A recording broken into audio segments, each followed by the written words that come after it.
নমস্কাৰ বন্ধু বান্ধৱীসকল, প্ৰথমতে কেৰিয়াৰ ফৰ আছাম চেনেলটোলৈ আপোনাক স্বাগতম জনোৱা হয়। ইতিমধ্যে আমাৰ আছাম গভৰ্ণমেণ্টৰ গ্ৰেড 3 আৰু গ্ৰেড 4 মিলাই মুঠ 12,600টা পোষ্টৰ বাবে এপ্লাই চলি আছে। তো তাৰে ভিতৰত আমাৰ 7,600টা হ'ল আমাৰ গ্ৰেড 3 পোষ্টত আছে, যাক আমাৰ বেচেলৰ ডিগ্ৰী, হায়াৰ ছেকেণ্ডেৰী আৰু আমাৰ মেট্ৰিক পাছ লেভেলত ভগাই দিয়া হৈছে। বেচেলৰ ডিগ্ৰীত টোটেল আমাৰ 4,055টা পোষ্ট আছে। হায়াৰ ছেকেণ্ডেৰী লেভেলত আমাৰ 3,127টা আৰু আমাৰ মেট্ৰিক পাছ লেভেলত 418টা পোষ্ট দিয়া হৈছে। মেট্ৰিক পাছ লেভেলত অকল আমাৰ ড্ৰাইভিং পোষ্টখিনি দিয়া হৈছে। এই বেচেলৰ ডিগ্ৰী পোষ্টক 4টা ভাগত ভগাই দিয়া হৈছে। আমাৰ অনলি বেচেলৰ ডিগ্ৰী, দ্বিতীয়টো হৈছে আমাৰ বেচেলৰ ডিগ্ৰী উইথ কম্পিউটাৰ, তৃতীয়টো হৈছে আমাৰ বেচেলৰ ডিগ্ৰী উইথ কম্পিউটাৰ আৰু ষ্টেনোগ্ৰাফি চাৰ্টিফিকেট, আৰু চতুৰ্থটো হৈছে আমাৰ bachelor degree in library research. High ছেকেণ্ডেৰীটো তেনেকুৱা দুটা ভাগত, অনলি হাই ছেকেণ্ডেৰী পাছ মানে যিকোনো হাই ছেকেণ্ডেৰী পাছ হ'লে হ'ল, আৰু দ্বিতীয়টো দিছে আমাৰ হাই ছেকেণ্ডেৰী আমাৰ ছায়েন্স ষ্ট্ৰীমৰ পৰা পাব লাগিব। এজৰ ফালে যদি চাওঁ, আমাৰ 18 পৰা 40 বছৰ বয়স হ'লে এপ্লাই কৰিব পাৰিব। SC STৰ কাৰণে 5 বছৰৰ এজ ৰিলেক্সেশ্যন দিয়া হৈছে। OBC MOBCৰ কাৰণে 3 বছৰৰ, 2 years আমাৰ এক্স ছাৰ্ভিচমেনৰ কাৰণে, আৰু 10 বছৰ আমাৰ স্পেচিয়েলি এবল্ড মানুহৰ কাৰণে আমি এজ ৰিলেক্সেশ্যন দিয়া হৈছে। তেনেকুৱাকৈ যদি আমি এপ্লিকেশ্যন ফিৰ বিষয়ে চাওঁ, এই বছৰ আমাৰ গভৰ্ণমেণ্টে কোনো এপ্লিকেশ্যন ফি দিয়া নাই। আমাৰ কোনো এপ্লিকেশ্যন ফি নাই, মানে ন' এপ্লিকেশ্যন ফি দিয়া হৈছে। আৰু আমি চিলেকশ্যন প্ৰচিডিউৰৰ ফালে যদি চাওঁ, তো আমাৰ ইয়াতে ফাৰ্ষ্টত হ'ব আমাৰ এটা ৰিটেন টেষ্ট, দেন হ'ব আমাৰ স্কিল টেষ্ট বা ভাইবা।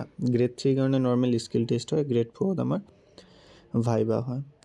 এপ্লাই কৰিবৰ কাৰণে আমি ৱেবছাইট দি দিছে আমাৰ www.sebaonline.org, আৰু এটা আমাৰ দি দিছে assamgovernment.in।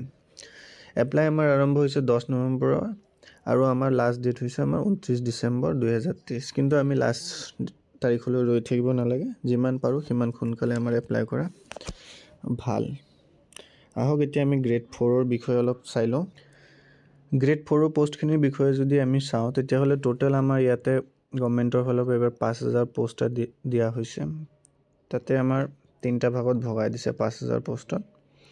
ফাৰ্ষ্টটো হ'ল আমাৰ কেৱল মেট্ৰিক পাছ, যাৰ বাবে 1,060টা পোষ্ট। দ্বিতীয়টো আমাৰ হ'ল মেট্ৰিক পাছ লগত ITI থকা বিভিন্ন বিভাগত, তাতে আমাৰ 1,990টা পোষ্ট। আৰু তৃতীয়টো হ'ল আমাৰ আপ টু 8 পাছ, মানে 8 পাছ হ'লে আপুনি এপ্লাই কৰিব পাৰিব, তাতে আমাৰ 1,950টা পোষ্ট আছে। এজ লিমিটৰ ক্ষেত্ৰত আমাৰ ঠিক তেনেকৈ গ্ৰেড 3ৰ দৰে 18 পৰা 40লৈকে আছে, আৰু এজ ৰিলেক্সেশ্যনো তেনেকৈ আমাৰ গ্ৰেড 3ৰ দৰে কাষ্ট ৱাইজত ভগাই দিয়া হৈছে।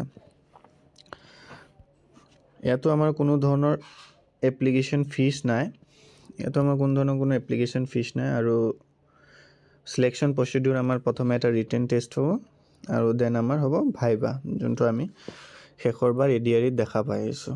তাৰপিছত আমাৰ ডকুমেণ্ট ভেৰিফিকেশ্যন থাকে। ইয়াৰ পৰৱৰ্তী ভিডিঅ'ত আমি গ্ৰেড 3 আৰু গ্ৰেড 4ৰ বাবে চিলেবাছ কোনখিনি আছে আমি আলোচনা কৰিম।